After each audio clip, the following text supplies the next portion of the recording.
It's that time of the week again, ladies and gentlemen. Welcome back to another edition of Always Bet on Jack and Zach, presented by Mayweather Boxing and Fitness in Scottsdale, Arizona. Mayweather Boxing and Fitness is an inclusive, high-intensity fitness experience developed by the man on your screen right now, ladies and gentlemen, Floyd Money Mayweather himself. Head on down to Mayweather Boxing and Fitness now to get your membership. We're also presented by BetOnline.ag. You know what the promo code is, capital BLEAV 50 for that 50% bonus using betonline.ag. We're also presented by Eat Clean Phoenix, Arizona's #1 meal delivery service. Free delivery Sunday through Tuesday.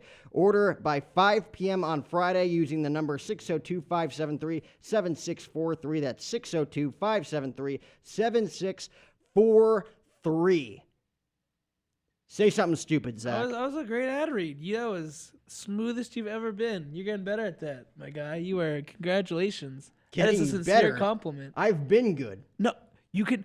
Okay, Tom Brady was good and then got better. You can go from good to better. Good is not the peak. You classless jackass, use your own words. See, it doesn't quite hit the same when What he do you mean it doesn't hit the same? Just didn't roll off the tongue. Oh, my. That was so weird. I will say this. Driving in today, I was just in the car listening to some jams, some Pearl Jam, some Green Day, some Foos. Some Lady Antebellum came on. My phone was locked, so. I was driving here today, and I just felt grateful. I'm like, I'm driving to a studio today. I get to talk shit with my buddy Zach, and that's what I get paid to do. Yeah. Every now and then you have moments like that. I wouldn't want to do it with anybody else, man. Aww. Except like maybe 5 other people off the top of my head. You know what? But you're a great consolation. I'll take top. You're a popular guy, so the fact that I'm in your top 10, I'll take it. That's a win. It's like Kirk Cousins, top 10 quarterback, not top 5. But you know what? I'd take Kirk Cousins' career. You're like Matt Castle. I'll still take it. I'll take Matt Castle. I'll take it. Speaking of NFL quarterbacks, we have 2 big pieces of news that broke yesterday. The first smaller one we'll go over, and then I'll talk about the second one. First one, Aaron Rodgers, which I kind of predicted, decides to stay in Green Bay. Yeah. Little bit of a controversy because they said that, report came out. I believe it was, it was either Adam Schefter or Ian Rappaport. I believe it was Schefter in this case. Are you sure it wasn't Michael Rappaport? No. He's pretty on top of it as well. No, it's not Michael Rappaport. You only go to him for New York Knicks news, I think. Yeah. But it was allegedly that it was 4 years extension, $200 million. But Aaron Rodgers said, yes, I am coming back to Green Bay, but no, I haven't done the deal on the contract there. So all Bears, Vikings, and Lions fans will continue to cry, knowing Aaron Rodgers will dump them in the division. But, that you think that would be the biggest news, but no. Russell Wilson, 9-time Pro Bowler, Super Bowl champion. A part of me thought you were going to go with the Carson Wentz news. I'm like, how's that bigger than Aaron Rodgers? No. But you're right, yeah. Russell Wilson for 2 first-round picks, 2 second-round picks, Drew Lock, a defensive lineman, and a tight end to the Denver Broncos. Yeah. Seattle's, and they just found out they released Bobby Wagner, so they're in full rebuild mode. They are like, so people thought, maybe they're going to flip those assets for like Deshaun Watson or someone like that. They just want to do they know they're cut Bobby Wagner. There's expected to be a bunch of other players that are cut pretty soon. They're going to go in full rebuild mode. And now, new best division of football. I mean, AFC West, you got Derek Carr, Justin Herbert, Patrick Mahomes, and now Russell Wilson. That's a brutal division. I mean, who are you getting, though? The Russell Wilson of today or the Russell Wilson of 5 years ago? I mean, that's what the Broncos hope. But here's the thing that and this is someone who's, as a Cardinals fan, can say this. People are way overreacting to the way Russell Wilson performed last year because, one, he was good in the first 2 games, was injured, missed quite a handful, was back, still clearly recovering from injury, playing a not great offensive weapons, not great scheme under Pete Carroll. And then he won. He, beat SF San Francisco both times. He upset the Cardinals in last week. He was getting it together at the end of the year. So, especially with all the different weapons they have out there in terms of running backs, young wide receivers, and tight ends, that offense and that running game. Bold prediction right now, I actually think he wins the division. I actually think that for the first time in his career, Patrick Mahomes does not win the division. How long are we going to keep it there? It there? No, that's not beautiful. You lost him, Zach. I was really reel him back in. Okay. But no, For the first time, I'm predicting Patrick Mahomes does not win his division. I think Russell Wilson and the Denver Broncos will actually win that competitive AFC West next year. But the other thing that changes is now, like, the NFC is kind of like the old NBA Eastern Conference, where, like, it's just so weak compared to the AFC. I mean, the AFC is just so much more loaded because Tom Brady's gone, a bunch of other. But I mean, outside of the Rams and maybe the Packers, what's the threatening team in the NFC? AFC, you got the Ravens, almost the entire AFC West. You still got Cincinnati, the Browns, the Bills, like the Titans, like the Colts if they get a quarterback like Jimmy G. Like that AFC is loaded as a conference now. They're loaded, but they're still like it could be anybody's conference. Where in the NFC, it's kind of a little bit more skewed. Yeah, it's Rams or Green Bay pretty much at this point. You're not going to give Dallas a chance, are you? No. Dallas sucks. Robin is smiling because she knows it's true. She's not a nerd. She's older than us. So she actually has memories of when they were good. And so she'll be able to Please tell us. What was it like witnessing Troy Good Aikman? Dallas, yeah. Tell us these fantasy stories that I don't even believe are real anymore. Well, growing up in Arizona, it was a real pain in the butt being any type of Arizona sports fan because Dallas people, they drove us crazy. I was more of the hockey kind. So it was, the Coyotes back then, it was Phoenix Coyotes and the Dallas Stars. And they actually were what we called the Stanley Cup chumps. So I don't really have a love for the Dallas Cowboys. I'm sorry. I mean, the whole thing with the cheerleader thing, they made a big deal. Oh, you got to love the team because they have the hottest cheerleaders. I'm sorry, but Arizona chicks are hotter than Dallas. Oh, speaking of the cheerleaders, right? Do we talk about the, $2 million voyeurism settlement against the Dallas Cowboy cheerleaders?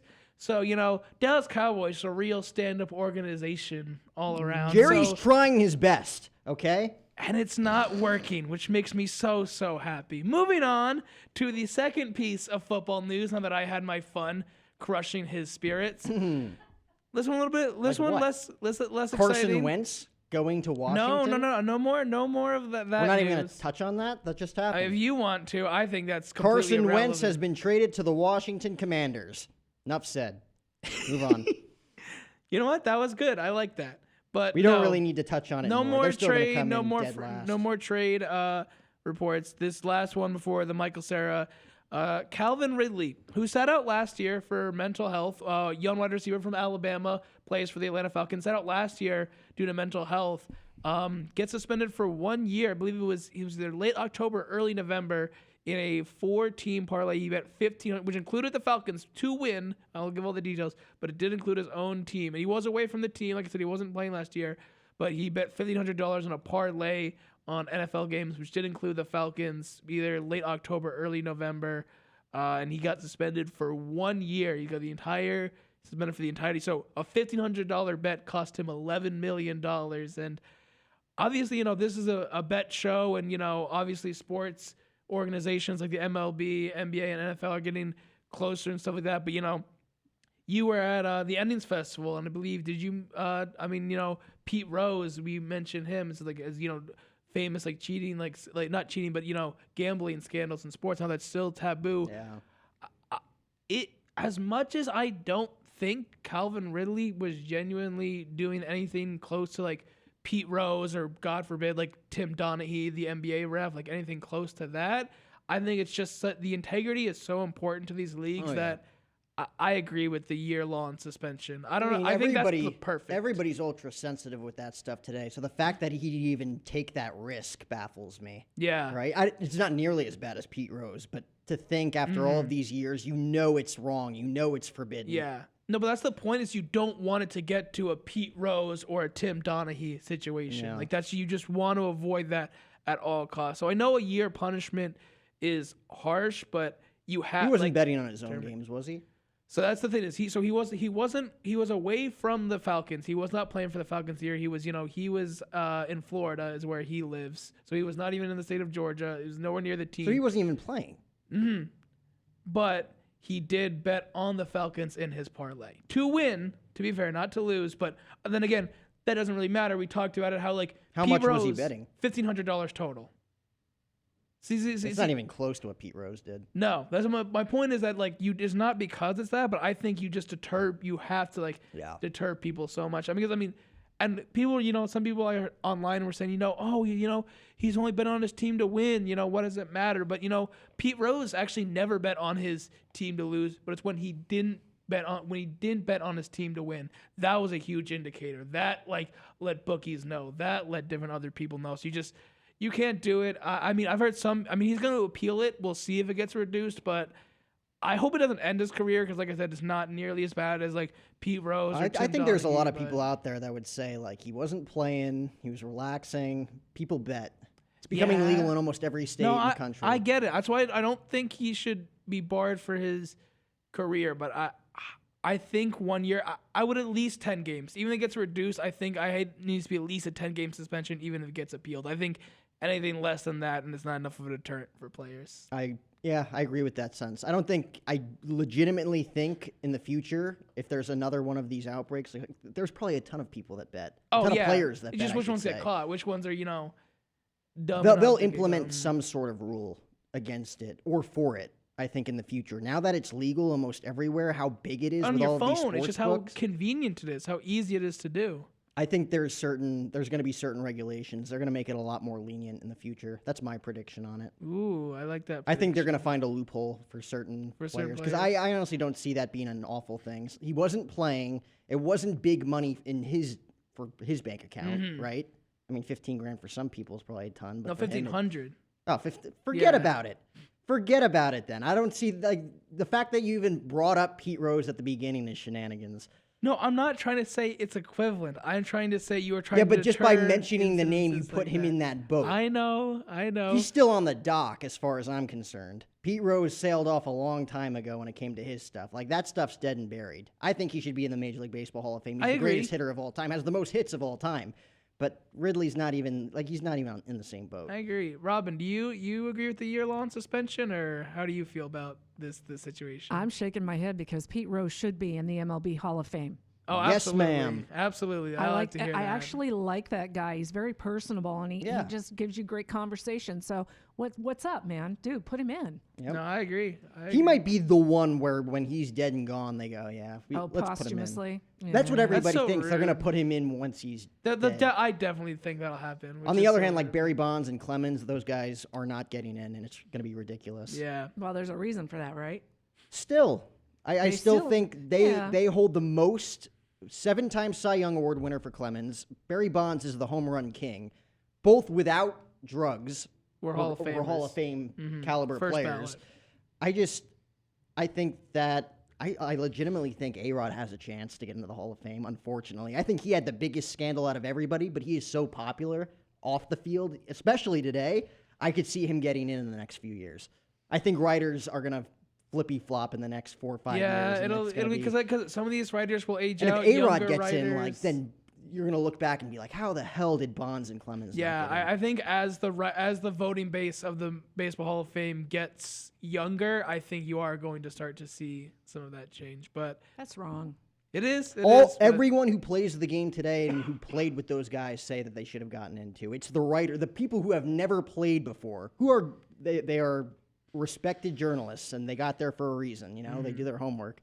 But I just don't feel like they should be the ones to say they belong or not. It should be the guys that played with them, their colleagues, the guys that went to war with them.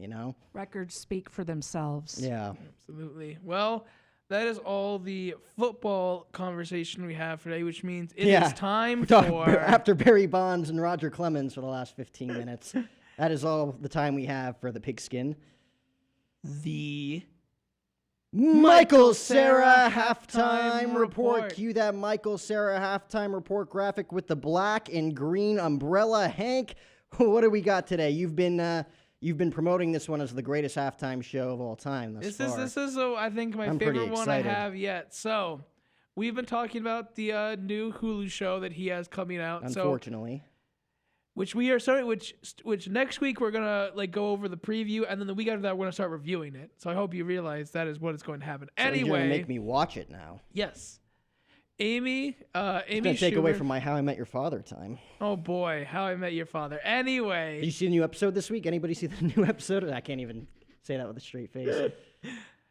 So Amy Schumer was being interviewed since she is the main star of the show, and asking like, so what is it like, especially in COVID times, obviously it's at the tail end, but doing filming and being a working, actress and entertainer while having, a 2-year-old child, and she sort of went over it and just goes, yeah, I was giving advice to like Michael on his kid. Does he have is that public knowledge? Should I just out him as a kid? So apparently Michael Cera not only is married, he also has a 6-month-old baby boy. How did they manage to sweep that under the rug? Michael How did they Cera, get past you?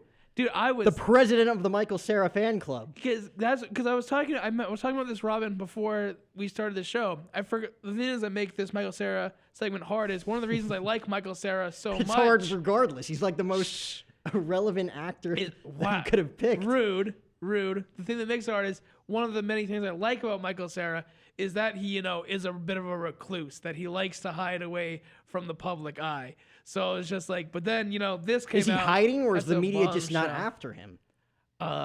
Rude, are you going to really talk about the star of Superbad, one of the greatest comedy films? When I think to Superbad, I ever think be Jonah made? Hill. No, you think, no. I think no, Jonah Hill, oh. and I think McLovin. Oh my, you are just going to. And then I think Bill Hader. You were going and to Seth Rogen. You're just gonna ignore the emotional heart of that film, of one of the greatest films of all time. You're gonna ignore. And then Emma Stone.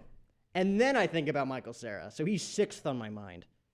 So wrong opinions aside, obviously you didn't want us to know. So sorry that Amy spilled the beans, opened her big mouth, and said that. But still, congratulations, 1, on being married, our dear beloved Michael Cera, and 2, congratulations on not only this upcoming show, but having a healthy child, healthy 6-month-old child. Yeah, I will say so that. Congratulations. Congrats to Michael Cera. All jokes aside.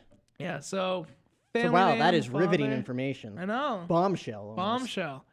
Yeah, you gotta clip this one. This will be a good one. Yeah, you got to get a picture for next week. Ooh, all right. I'll hunt. You get I'll me. hunt. You get me proof. I'll clip What it. do you mean? Anyway, that was The Michael Cera halftime report. Cue out that Michael Cera. What is that? Like a cinema conference? What do you call Yeah, it those? looked Film like- festivals? Yes, that was definitely That's a the film word I was looking festival, for. Red carpet. Has Michael Cera ever done comedy? What do you mean? Has Michael Cera like stand up? Yeah. Yes. Usually at like New York Improv, like back when he was like going there, when he was trying to be on Broadway, he would go on like some of the ones locally when he was doing Broadway shows. Was he any funny? Yes, he was Are funny. you sure?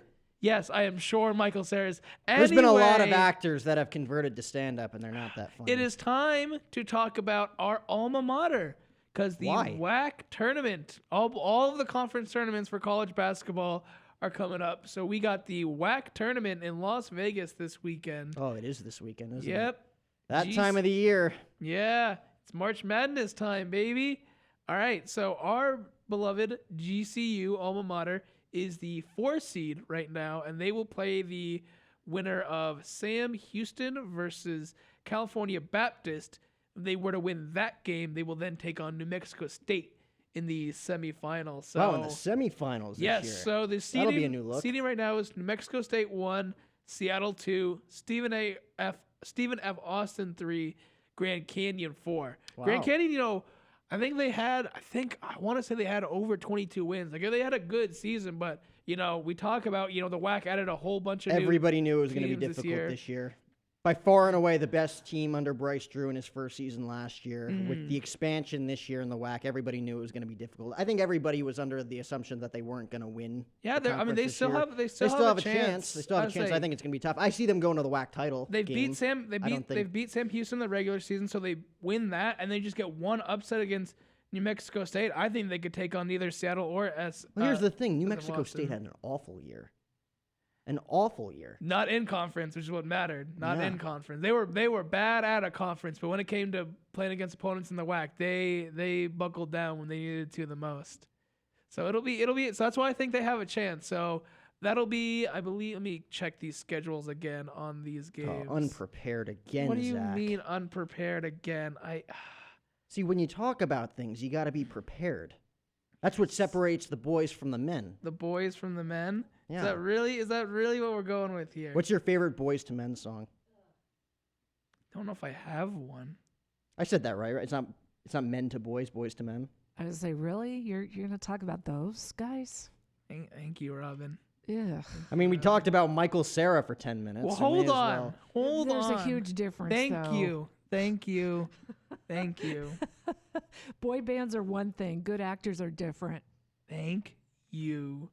So, Did you find those Second the round. scores yet? March 10th. So today's the 9th, correct? So that'll be Thursday. Will be their first game. They make it to the semifinal. That'll be Friday, and then they made it to the championship. That would be Saturday, and those all be around 2 p.m. Pacific time for those games. So, I think they're going to the WAC championship game. I'm that confident. They're a great team. Great team, I'm great rooting for them. chemistry. They have a reason. They're motivated. I just Yes. think there's better teams this year. I think the expansion really hurt them. Everybody knew that was going to It was happen. a long-term And it's move. going to be a great Why? learning year. Why? It's going to be a great learning. It's okay. My talking trumps your face. what do you mean They're you're not distracted. If it was the other way around, they'd be very distracted right now. But I think that Bryce Drew's squad is definitely going to have a learning experience this year that they're going to take into next year and have a great year in this new expansion Western Athletic Conference. I think next year they have a legitimate shot to compete. I agree. Can we stop? Hank, focus. If you said Ratings are focus, plummeting right now. you act like this is okay. Anyway, so We are losing YouTube views. I don't know. I think you clipped this. YouTube would views get- are deducting as we speak. I don't think that's how that works. Anyway, I swear I'm going to bring in the pool noodles. so the other piece of college basketball news I had to talk about, and unless you have anything else, this will probably be how we wrap it up. Coach K retiring had his last game, home game, which not the average ticket price was. There have only been 4 Super Bowls that have a more expensive ticket price than this one. Coach K's last home game at Duke, so very expensive ticket. 96 former players and coaches came out to see him off, but then he lost. He four seeds. So they still have a good chance going on a title run, and maybe we'll forget this. Maybe he does, get the storybook ending if he goes on to make a Final Four or even win the national title in the tournament. But he does lose his last home game. North Carolina, a rival, comes in and upsets him. The Tar Heels just go, no. We're raining on this parade, but what an incredible, I believe 42 years I think he was coaching. I So honestly, just- I look at that as that's your greatest rival that you've ever had. Duke, North Carolina, right? Button heads, 42 seasons, whatever Yep. it was for Coach K. Win, lose, draw, whatever in that game. You're going out with a great basketball Oh, game, absolutely. right? No, but it's crazy because he's been, not only has he been Duke, but he's been coaching Team USA for a while too. So it's just, Oh, he's a celebrity. yeah, it's an incredible legacy. It's weird to see it come down. Same thing feeling when obviously not nearly as long, but it's almost but from my perspective, it's like Tom Brady and LeBron James. I don't know what the sport looks like without them in it. So it'll be real interesting. We got a little bit of a taste of it because Coach K had a lot of people opt out from COVID last year, so Duke didn't make the tournament. But I mean, they're going to be a force to be reckoned with this year. And in my bracket, I'm filling out Duke. Even if I don't think they're the best team, I think U of A is going to win the title. I'm still going to put in Duke in my bracket once we fill those out because that would be just such a great storybook. I got a couple weeks left, right? It's starting pretty soon. Yeah, not much time left. We got the last couple bit of conference tournaments for the automatic bids, and then selection day, and then we're gonna have to fill out our brackets on this show. Oh, we're gonna fill out how many different brackets can we fill out to find the right one? There's a couple thousand different ways we can go, right? More than thousands. There's think? There's this. Okay, it's 64 teams. 68 factorial because there's the 4 68. factorial. And what do you think we can quadruple that? How many different scenarios? Because Are you trying to guarantee? I'm trying to do the fill out math all in my head, and I failed math in high school. I was in a class my senior year called Math 4. Siri. They how made many up a possible class for the NCAA 4 tournament worst brackets are students there? in the school, and they called it Math 4. It was a mix of everything, algebra, geometry. They're you need to go over this one more time before you take your academic career to the next level, because it just did not work out. Shout out to my Math 4 peeps. There were 4 of us. Throw up the 4s. Do not throw up the 4s. I am trying to for that. stall right now. Why are you doing this? Okay, Why are you so unprepared today? 9.2 quintillion. Like I said, 68 factorial. Yeah, Yeah. Clearly, you weren't good at math, so what's that the number. number? I just said it. 9.2 quintillion. We can get it done. 9 quintillion, 223 trillion, 300 zillion, 372 trillion, 36,854,765,808. I think that's on my bucket list to predict a perfect bracket. So I'm definitely going to make those. The numbers are so low. Anyway. Yeah, number 20. Make a perfect March Madness bracket, NCAA. That was all we had for this week. No. I think now that I've brought up my bucket list, you want to hear some of the things on my bucket list? I haven't actually opened this up since I was like 17 years old. Speak Spanish? That's never going to happen. I did stand on the Golden Gate Bridge once. I got to stand on the Eiffel Tower. Spend St. Patty's Day in Dublin. We got to do that. That is a good one. We have to do a St. Patrick's Day special next week. Yes. Throw a perfect game / no-hitter in MLB The Show. You want to hear that story? Do you actually do that one? I was mere seconds away from perfection, okay? Johan Santana on the mound for the New York Mets, taking on the Baltimore Orioles. I think it was The Show 2014. Mm-hmm. For those of you that play The Show, Miguel Cabrera was on that cover. Miggy, best hitter in the game back then. 2 outs, 2 strikes, bottom of the 9th, winning 4-0. 1 strike away from a perfect game. This is the way MLB The Show does it, too. Mm-hmm. Ground ball to short. J.J. Hardy at shortstop fields. The screen freezes. And for about 35 seconds, I didn't know what was going on. I'm like, you got to be kidding me. Like, I'm going to have to be ready to throw the ball. I think, like, Jose Reyes was running or something. I'm like, he's got a lot of speed going down the line. Something's got to give here. And as soon as the screen unfroze, J.J. Hardy was face down in the dirt, and the ball was trickling into left field. So I lost the perfect game and the no-hitter due to a glitch in the system from MLB The Show. That's actually tragic. But I think you'll get it one day. I can't wait to go to Dublin, Ireland with you on St. Patrick's Day. And remember, everybody. Whoa. I was going to say, wait a second. Hey, trying to wrap up. It's on your bucket list to win a video game?